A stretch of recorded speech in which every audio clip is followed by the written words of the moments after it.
Hi everyone, welcome back to the channel. Now, if you guys don't know me, hi, I'm Nathan, and I'm one of the coaches here at vPlanet. Now, in the last video, I talked a little bit about how you can use a debugger to debug your programs in USACO. Now, that was a very broad overview, so in today's video, I want to go much more in depth into everything you need to know to use a debugger and to do well in USACO. So with that, let's get started. Alright, so for this tutorial, we'll be using Java paired with VS Code.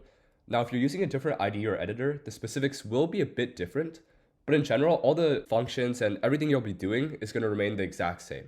There just might be in a little bit of a different place. So what is a debugger? Well, a debugger is basically just a built-in feature that allows you to go through your program line by line and keep track of every single thing that's happening. Now, traditionally, if you don't have a debugger, you're most likely just debugging with print statements, right? You're just outputting whatever value you want to look at and seeing if that value is right or wrong. And this is going to be great for smaller programs, but when there's a lot of states in your program and there's a lot of things to keep track of, it can get a lot harder to keep track of everything by just printing everything out, right? So that's where a debugger really comes in handy. So what I have with me here is a USACO bronze problem from the 2020 February contest called Triangles. And it's totally fine if you're not familiar with it. What we're essentially doing is we're reading in a set of points here, and we have this point class, which essentially just has an X and Y value. And then for all the points, what we're going to do is we're going to iterate through all possible triplets of points.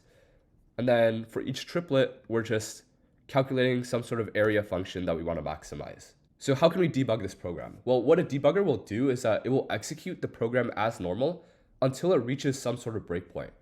And at that point, it's going to stop and give us full control of the program. So for example, let's say I want to stop the program at line 15 to make sure that before that we've read in all the points correctly, right? So what I do is I can define a breakpoint at line 15. To do that, you either want to hover to the left or right side of the line number and click. For VS Code, it's the left side. And we see here, we've just made a breakpoint. Now all that's left to do is to just run the debug function, which is going to be up here in VS Code, and see what happens. Okay, cool. So we've just ran the debugger. So this might seem a bit overwhelming at first, but we'll eventually get to everything. What we see right now is that the line 15 is highlighted, and that indicates the current line we're on. We also have a variables panel, which will tell us the value of every single variable that's been defined thus far. And again, we want to check if the points were read in correctly, right? So what we can do is we can just expand this points menu and just look at the value of every single point we've read in. And from what I'm looking at, everything looks good, so that means we've done everything correctly. Another way to look at the value of variables is to just hover over the variables in your code.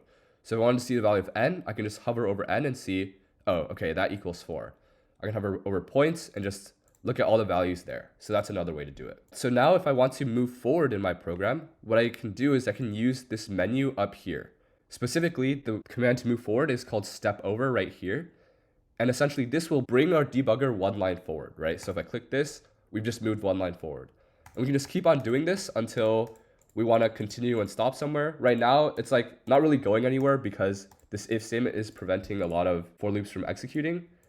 We see here that we're moving forward and everything looks good as normal. Now, as we're moving through, we can see that some of our values are changing right here, right? Our I, J, and K value are consistently changing as a for loop moves on. So the variables panel will keep track of everything like that. Now let's say instead of just like keep on moving forward, I wanted to just skip to a point in the future, right? Like I don't really care about what goes on in between here. I just want to get to this area line. In order to do that, what we can do is we can define another breakpoint where we want to stop. And then we can just use this continue button, which will just keep on running until it hits another breakpoint, right? So it kind of just pauses the debugger, allows the program to run until we hit another breakpoint. So I click this here. We see that now we're able to just skip directly to line 29 without having to make our debugger go through all these lines. All right, another feature that we can have is if I want to see what's going on inside of a function, if I just press step over, that would just bring us to the next line, right? So what about if I wanted to see what's going on in calc area? Well, what we can do is use the step into function, which will essentially just go into the current function that's being called.